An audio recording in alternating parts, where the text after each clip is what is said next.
Narendra Modi's India, a decade of popularity and polarization 10 years after becoming Prime Minister. Narendra Modi is aiming for a historic third term, what makes him India's most prominent leader in decades. Many voters feel things have got better since he took office in 2014. But will people who are struggling back him in the country's general election? In Mr. Modi's constituency in the northern city of Varanasi, Sari weaver Shiv Jora Patel says he's got many worries, but he's clear who's getting his vote. Mr. Modi has done great work. We haven't seen poor people getting so many welfare benefits under any other government, he says.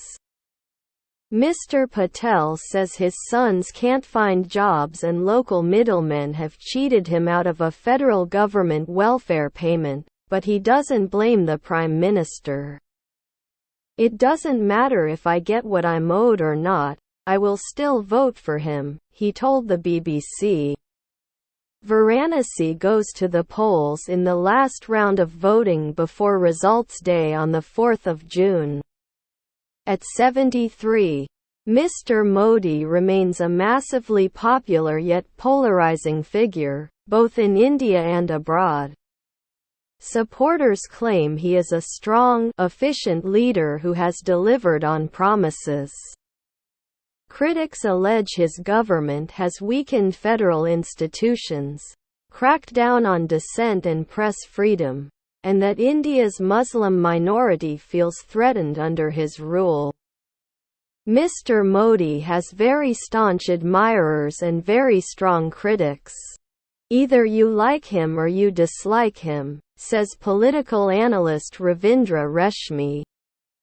Opinion polls have put Mr. Modi comfortably ahead of rivals and his party is widely expected to form India's next government. Caveat: polls have been wrong before and voters can deliver unpleasant surprises, even for popular leaders. He has set a tough target for his Bharatiya Janata Party, BJP, winning 370 seats out of 543 in parliament, up significantly from 303 in 2019.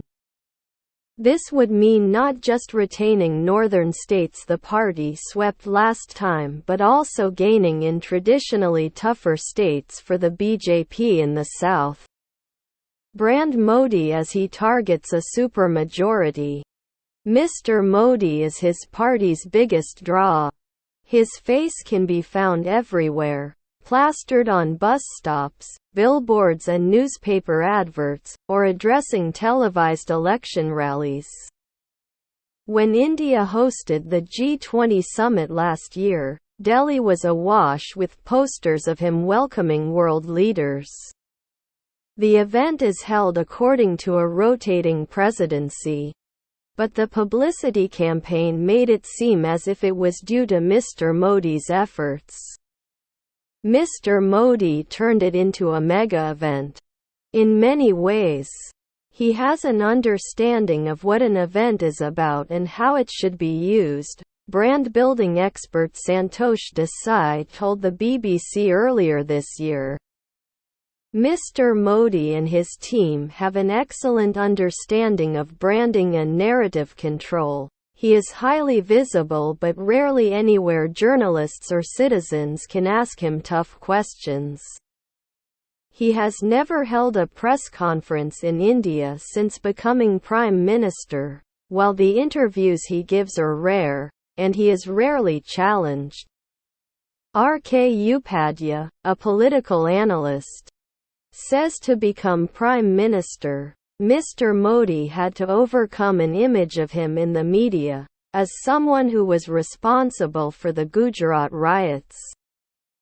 A Supreme Court-appointed panel later found no evidence that Mr. Modi was complicit in the 2002 violence when he was the state's chief minister. More than 1,000 people were killed, mostly Muslims. So I think when he came to Delhi, He wanted to show the media, "Look, I don't need you.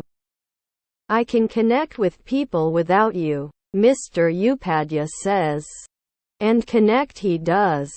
The septuagenarian is the world's most followed politician on Instagram, and has 97.5 million followers on X, formerly Twitter. And it's not just digital, he also shares his thoughts in a monthly radio program. Almost all of his public interactions come across as carefully choreographed. Over the past decade, he has been photographed inaugurating countless projects, meeting supporters, snorkeling, and even meditating in a cave after the 2019 election campaign. Never one to miss an opportunity to connect with people directly, Mr. Modi reached out to younger Indians recently, spending time with top gamers on camera and presenting awards to popular influencers. At a recent rally in Kerala state, he drew cheers when he spoke briefly in Malayalam, the local language. In a lot of things that Mr. Modi does and which the media projects, there is a lot of symbolism involved. Where he spends every vacation, where he spends every festival, it's with the armed forces at the border or in remote locations or with underprivileged people, says political analyst Sandeep Shastri. Foreign visits, including routine ones, are amplified by domestic media and celebrated at home.